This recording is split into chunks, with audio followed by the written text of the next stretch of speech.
High above the world, a metal bird soars, carrying souls to their destinations. But what happens when the journey takes an unforeseen turn, plunging into the abyss of the unknown? Fasten your seatbelts and prepare for descent as we explore the eerie tales whispered amongst the clouds. These are not mere stories, but chilling accounts of the unexplained, forever etched in the memories of those who lived to tell the tale. Prepare yourself. What follows are true accounts of terror at high altitudes, stories of mysterious disappearances, ghostly apparitions, and inexplicable events that defy logical explanation. These tales will leave you questioning the boundaries of reality, reminding you that even amidst the clouds, darkness can take hold. Are you ready to confront the fear that awaits? Turn the page if you dare, and step aboard these flights of fright. Flight 714 from London to New York. A routine transatlantic journey. Until it wasn't. The skies were clear, and the plane ascended smoothly, leaving behind the bustling city of London. Passengers settled in for the long haul, some excited for their destination, others simply enduring the hours ahead. Laura, a seasoned flight attendant, made her rounds, checking on passengers. All seemed ordinary. She had done this countless times, her movements almost automatic, a dance she knew by heart, smiles exchanged, seatbelts checked, reassuring words offered to nervous flyers. Chatting families, businessmen engrossed in laptops, an elderly woman knitting. Each passenger absorbed in their own world, creating a tapestry of stories within the confined space of the cabin. The hum of conversations blended with the steady drone of the engines. Among them sat a man, nondescript, reading a worn paperback. Hours melted away. Dinner served. Lights dimmed. He was just another face in the crowd, unnoticed by most, a shadow among the living. His presence was as unremarkable as the book he held. The familiar hum of the engines lulled passengers into a sense of security. The rhythmic sound was a lullaby, coaxing many into a peaceful slumber. The cabin lights dimmed, creating an atmosphere of calm and tranquility. Laura began her final cabin check before landing. She moved with practiced efficiency, ensuring everything was in order. Her mind was already on the landing procedures, the checklist she had to complete. She approached the man's seat. It was a routine part of her job, a final glance to ensure all passengers were ready for descent. Empty. Odd. The seat was vacant, the tray table down, a book left open as if the reader had just stepped away. Perhaps he'd gone to the restroom. She waited a moment, expecting him to return, but the seconds ticked by with no sign of him. She continued, a knot of worry forming in her stomach. The unease grew as she completed her check, the empty seat nagging at her. Every seat accounted for, except one. The realization hit her like a cold wave. She double-checked the manifest, hoping for a mistake. The man was gone, vanished. No sign of him. Laura alerted the captain. A thorough search commenced. The crew sprang into action, their training kicking in. Under seats, overhead compartments, even the lavatories, searched meticulously. Nothing. It was as if he had evaporated into thin air. The plane touched down in New York. Authorities swarmed the aircraft. Passengers questioned, luggage examined. The atmosphere was tense, confusion and fear palpable. The vanished man remained an enigma. His belongings were still there, untouched, as if he had simply stepped out for a moment. No record of him leaving the plane, no indication of his whereabouts. Security footage showed nothing unusual, no clues to his disappearance. He had simply ceased to exist at 30,000 feet. The mystery deepened, leaving everyone on board with more questions than answers. Laura, forever haunted by the incident, left the airline. The experience had shaken her to the core, the unanswered questions gnawing at her. The memory of the empty seat, the book abandoned mid-sentence, served as a chilling reminder. It was a ghostly presence that lingered in her mind, a reminder that some mysteries remain unsolved, forever lost in the clouds. The skies held their secrets, and some stories would never be told. A red-eye flight from Chicago to Los Angeles. The plane soared through the night sky, its engines humming a lullaby to the weary travelers aboard. Most passengers were asleep, seeking refuge in uneasy slumber. The dimly lit cabin was filled with the soft sounds of breathing and the occasional rustle of a blanket. Sarah, a young woman traveling alone, stared out the window at the vast darkness. She felt a sense of isolation, as if she were the only person awake in a world suspended between time zones. The occasional twinkling light below was the only indication of life beyond the metal cocoon. Each light represented a city, a town, a place where people were living their lives, unaware of the silent journey above them. A chill snaked down her spine, an inexplicable cold that seemed to seep into her bones. It was as if the temperature had dropped suddenly, but only around her. She felt a presence beside her, a cold spot in the otherwise warm cabin. Hesitantly, she turned, her heart pounding in her chest. In the seat next to me, a figure began to materialize. It was as if the air itself was condensing into a human form. A young woman, dressed in a white gown, her face pale and drawn. She looked out of place, like a relic from another time. Her eyes, wide and vacant, met mine. They seemed to bore into my soul, searching for something. Terror gripped my throat. I tried to scream, but no sound escaped. It was as if my voice had been stolen by the apparition. The ghostly figure reached out, a look of profound sadness etched on her face. Her hand, translucent and cold, moved toward Sarah, as if seeking comfort. Sarah squeezed her eyes shut, willing herself to wake up from the nightmare.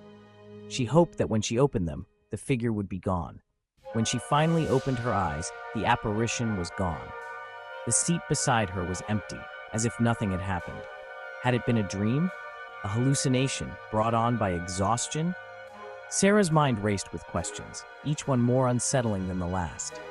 Sarah couldn't shake the feeling of icy fingers brushing against her skin, the lingering scent of damp earth. It was as if the ghost had left a part of itself behind. The rest of the flight passed in a blur of fear and uncertainty. Every creak of the plane, every shadow seemed to hold a new terror. Upon landing, Sarah confided in a flight attendant. She needed to know if what she had experienced was real or just a figment of her imagination.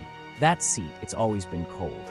They say a young woman died on this very plane, years ago, in that exact seat. The flight attendant's words were like a punch to the gut. The attendant's response sent a shiver down her spine. Sarah realized that she had encountered something beyond the realm of the living, a ghostly apparition at 30,000 feet. But on this particular flight from Miami to Atlanta, an unsettling feeling gnawed at him. It was a routine route, one he had flown countless times before, yet something felt off. The air seemed heavier, the sky darker, and an inexplicable tension filled the cockpit. Captain Mark Jenkins, a veteran pilot with thousands of hours in the air, never rattled easily. His experience had taught him to handle almost any situation with calm and precision. He had faced severe weather, technical malfunctions, and even medical emergencies on board, always emerging unscathed. I dismissed it as turbulence, old equipment playing tricks. The initial bumps and shakes were nothing out of the ordinary. Pilots often encounter such disturbances, and they are trained to manage them without causing alarm. It started subtly, a faint vibration, an unfamiliar whine from the engines. At first, it was barely noticeable, a slight hum that could easily be attributed to the aircraft's age. But as the minutes ticked by, the vibration grew more pronounced, the whine more insistent. The co-pilot, his face pale, fought to regain control. His hands trembled slightly as he adjusted the controls, his eyes darting nervously across the instrument panel. He had flown with Captain Jenkins before and had always admired his composure. But today, even the seasoned captain seemed on edge. Alarms blared, their shrill cries piercing the tense silence of the cockpit. The sudden cacophony was jarring, a stark contrast to the usual hum of the engines and the quiet chatter of the crew. Warning lights flashed ominously, casting an eerie glow on the pilots' faces. Then, the instruments began to flicker erratically. The autopilot disconnected. The once reliable system seemed to have a mind of their own, responding unpredictably to the pilot's inputs. It was as if the plane itself was rebelling against their control. Oxygen masks dropped, dangling like grotesque ornaments. The sight was both surreal and terrifying, a stark reminder of the gravity of the situation. Passengers reached for the masks with trembling hands, their eyes wide with fear. Panic rippled through the cabin. Screams mingled with the roar of the struggling engines. The once orderly rows of seats were now a scene of chaos. with passengers clinging to their armrests, their faces contorted in terror. The plane lurched violently, tossing passengers around like ragdolls. Luggage tumbled from overhead bins, adding to the pandemonium. The aircraft shuddered and groaned as if it were being torn apart by some unseen force. A collective sigh of relief swept through the cabin. The turbulence subsided as quickly as it had begun, leaving the passengers and crew in a state of stunned silence. Faces that had been twisted in fear now showed signs of cautious optimism. The engines hummed smoothly. The plane, battered but airborne, continued its journey. The calm after the storm was almost eerie, a stark contrast to the chaos that had just unfolded. Just as suddenly as it began, the chaos ceased. The instruments stabilized, the autopilot re-engaged, and the familiar, reassuring hum of the engines filled the cockpit once more. Captain Jenkins, his knuckles white on the control yoke, wrestled the aircraft, trying to level it. His years of experience and training kicked in, guiding his actions with precision and calm. No mechanical malfunctions, no signs of sabotage. The incident remained an anomaly, a terrifying blip in the flight recorder. The maintenance crew found nothing out of the ordinary, leaving the crew and passengers with more questions than answers. But in the cockpit, an unsettling question lingered. The post-flight inspection revealed nothing. The instruments were functioning perfectly, the engines in top condition. It was as if the entire episode had been a figment of their collective imagination. Captain Jenkins, forever changed by the experience, couldn't shake the feeling that they had encountered something beyond human comprehension, something that defied explanation. The memory of that flight would haunt him, a constant reminder that not everything in the skies could be explained by logic and reason. The metal birds continue to soar, connecting us across continents, carrying dreams and fears alike. Yet, above the clouds, amidst the hum of engines and the reassuring smiles of the crew, a chilling truth persists. There are things we cannot explain, events that defy logic, mysteries that remain unsolved. The vanishing passenger, the ghostly apparition, the unexplained mechanical failure.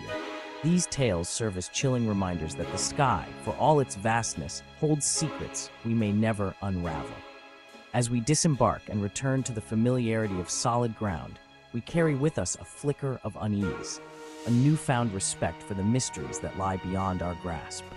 So the next time you find yourself aboard a flight, soaring high above the world, remember these tales.